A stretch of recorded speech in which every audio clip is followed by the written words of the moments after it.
Halo, selamat siang teman-teman semua.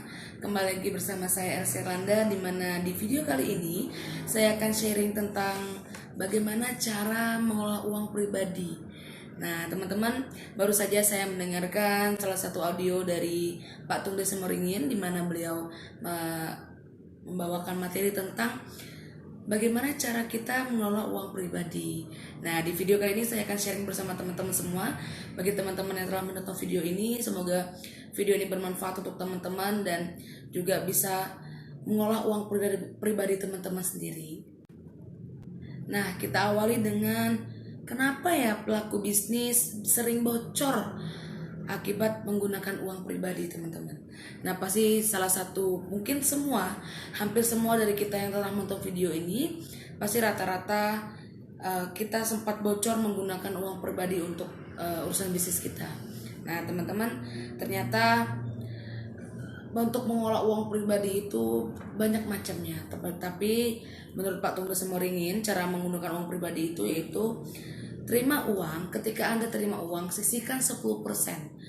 Nah, 10% ini sisihkan untuk investasi ilmu atau investasi yang berhubungan dengan uang. Lalu juga 20% uang yang Anda terima itu untuk membayar hutang Anda yang biasa berbau bunga seperti itu, biar selesaikan cepat. Dan nah, tadi ketika Anda menerima uang, 10%-nya Anda tabung, 20%-nya untuk membayar semua hutang ataupun sesuatu yang mendesak, lalu 70%-nya untuk dihabiskan. Lalu yang kedua, gunakan uang untuk dirimu sendiri. Artinya boleh membantu orang, boleh, tapi kalau Anda sengsara mendingan gak usah. Karena kalau misalkan kita di pesawat, ketika kita habis oksigen, yang kita gunakan oksigen adalah menggunakan oksigen kita terlebih dahulu, baru menolong orang terlebih dahulu. Seperti itu, teman-teman. Nah, jadi cara-cara ini salah satu untuk mengendalikan atau mengelola uang pribadimu supaya tidak terpakai. Nah, selain itu, teman-teman, caranya untuk melipat gandakan uangmu itu ada beberapa cara yang harus Anda gunakan ketika Anda ingin melipat gandakan uang Anda. Nah, tadi kan bagaimana cara supaya uang pribadi kita tidak terpakai. Lalu bagaimana cara melipat gandakan uang yang telah kita gunakan, yang ada pada kita. Itu caranya yaitu teman-teman harus punya investasi yang aman dan menguntungkan. Contohnya ketika Anda membeli emas, misalkan harga sekarang emas itu 1 kilonya 600.000 misalkan. Oke?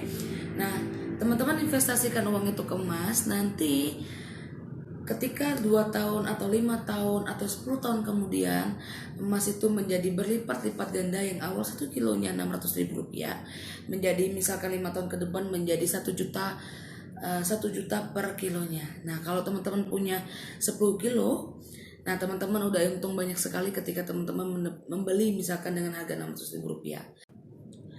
Nah, setelah teman-teman tahu cara mengelola uang, lalu tahu cara mengendali atau melipat gandakan uang Anda, nah teman-teman juga harus punya prinsip. Ketika punya uang, jangan fokus beli apapun. Simpan uangnya, investasikan uangnya. Yang kedua itu, setiap setiap teman-teman menerima uang, sisihkan uang tersebut supaya uang itu tersimpan dengan baik dan tidak digunakan sembarangan. Lalu 100% uang yang Anda terima tidak boleh Anda masukkan ke dalam bisnis Anda. Artinya harus Anda sisihkan, Anda tabung uang itu dan jangan pernah diganggu gugat atas uang itu. Lalu kapan boleh senang-senang kalau seperti itu? Nah, kalau kapan boleh senang-senangnya? Saat Anda telah taat akan peraturan, saat Anda telah tertib akan adanya uang Anda, dan saat Anda tidak punya hutang sama orang lain. Nah, lalu yang kelima adalah 100% uang yang telah disimpan atau uang yang telah disisihkan itu tidak boleh diambil walaupun darurat. Ya, itu tidak boleh diambil walaupun darurat. Lalu, cara menginvestasikan uang Anda supaya berlipat ganda itu adalah investasi dari leher ke atas. Supaya apa? Supaya Anda tidak menggunakan uang sembarangan. Lalu, gunakan 5% saja uang Anda untuk kesenangan Anda. Dan teman-teman pasti bertanya, bagaimana supaya kita berubah? Yang awalnya kita boros, yang awalnya kita menggunakan uang sembarangan, yang awalnya kita membeli itu, beli ini tanpa memikirkan apakah itu butuh atau tidak.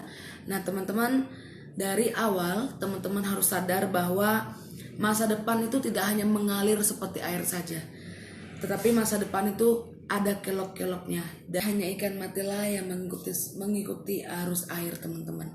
Nah sekian dari saya teman-teman, semoga informasi atau materi ini yang saya berikan kepada Anda sangat bermanfaat untuk Anda. Jadi ketika Anda punya uang, jangan habiskan uangnya, tetapi sisihkan untuk Anda tabung dan Anda simpan di masa tua Anda nantinya. Sekian dari saya Elsie Erlanda. Terima kasih telah menonton video ini. Semoga bermanfaat dan selamat malam.